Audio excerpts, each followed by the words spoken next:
पहले तो सीधा पूछते जो प्राइम मिनिस्टर साहब ने कहा है कि पाकिस्तान का मफाद और इनके लीडरों का मफाद आपस में मुतसादिम है। जी फवाद साहब, आप अग्री करते हैं वैसे इस बात से? आवाज खोल लें भैया, आवाज खोल लें, आपने आवाज म्यूट की हुई है। मनी लॉन्ड्रिंग के ऊपर तो 100% मुतसादम है। उसकी वजह यह है कि जो 1991 से लेकर के अब तक तमाम ये जो पाकिस्तान ग्रे लिस्ट में गया है, ये क्यों गया है? वो इसलिए गया है कि 1991 में इन्होंने जो कानून लेके आए उसके नतीजे में जो सबसे ज्यादा फायदा उठाया वो नवाज शरीफ साहब ने और जरदारी साहब ने उठाया, और उसकी वजह से जो कानून में उन्होंने लूप होल छोड़ा उसकी वजह से कुछ ऐसी ऑर्गेनाइजेशन तो लोगों ने भी फायदा उठाया जो डिजायरेबल नहीं थे, और उसकी वजह से पाकिस्तान आज ग्रे लिस्ट में है।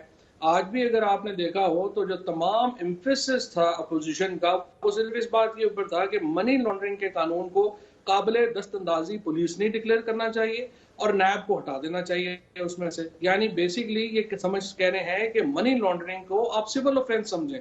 ये एक बुनियादी मसला था, अदरवाइज ज्वाइंट सेशन की जरूरत ही ना पड़ती।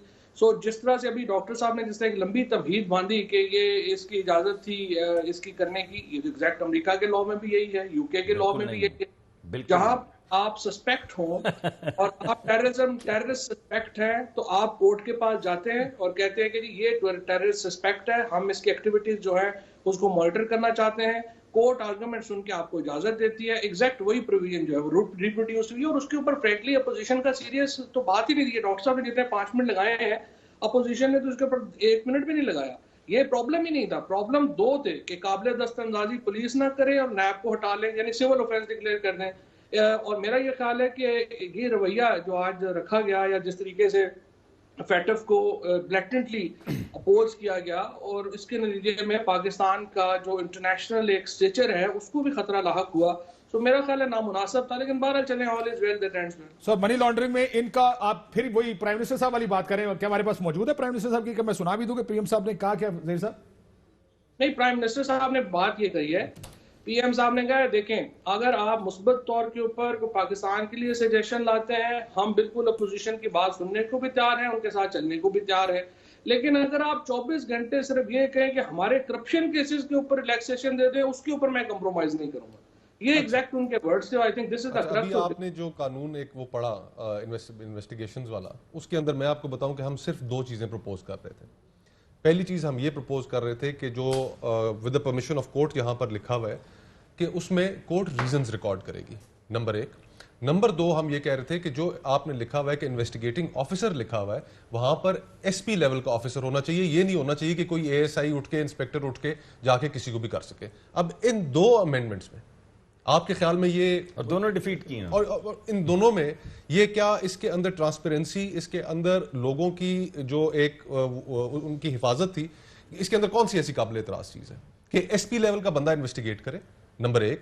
नंबर 2 कि कोर्ट रीजंस रिकॉर्ड करे। आपने परमिशन ऑफ कोर्ट फवाद साहब, इसमें तो वो कहते हैं कि इसमें लॉजिकल बात है, हम ये थोड़ी कह रहे कि ना करें, वो कह रहे हैं नहीं, पहली बात तो ये है कि जो उसमें रिकॉर्डिंग का करना है या मॉनिटरिंग का करना है, आप बताएं एएसआई के पास क्या इक्विपमेंट है या चीजें हैं कि वो उसको रिकॉर्ड कर सकेगा?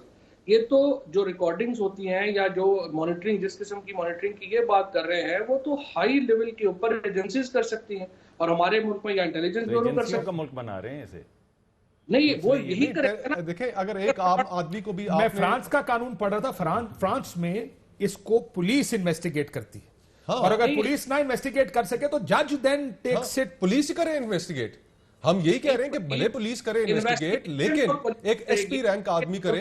ये ना हो कि आपके अब्यूज के इतने रास्ते खुल जाएं कि यहां पर हम इस मुल्क के कानून से, इंसाफ के निजाम से, आप भी वाकिफ हैं काशिफ, मैं भी वाकिफ हूं, हम में से कोई ऐसा मौजूद नहीं है जिसको पता नहीं है कि यहां पर अब्यूज होता है। जो फवाद, क्योंकि आपकी उस पे है, आप जब बोलेंगे उसकी आवाज कट जाएगी। अच्छा, जब फवाद की आवाज मत काटे हमारा दोस्त। नहीं, मैं सिर्फ ये कह रहा हूँ कि पहली बात तो ये है कि सबसे बड़ा सेफगार्ड तो ये है कि पुलिस के पास तो कोई इख्तियार ही नहीं है कि किसी को वो मॉनिटर कर सके। ये इख्तियार तो जुडिशरी के पास है, और जब आप जुडिशरी के पास देके जाएंगे, जज ने फैसला करना है कि वो ये कर सकते हैं या नहीं कर सकते। सो मेरा नहीं तो जज साहब रीजन लिख दें इसमें, रीजंस टू बी रिकॉर्डेड, इसमें क्या हर्ज? वो कहता है रीजंस टू बी रिकॉर्डेड। तो कोई भी जुडिशियल ऑर्डर ही करेगा ना, जज जब करेगा तो जुडिशियल ऑर्डर ही करेगा ना, वो तो रीजन। तो इबाम छोड़ने की जरूरत क्या है? सिंपल बात है, देखिए पहली बात मेरी एक तरह से समझिए, ये डिटो है फ्रांस में, अमेरिका में, यूरोप में, पूरी फर्स्ट वर्ल्ड में ये डिटो है। इसमें कोई आती नहीं है कुछ ऐसी करने। तो हम फर्स्ट वर्ल्ड की तरह तो नहीं, आप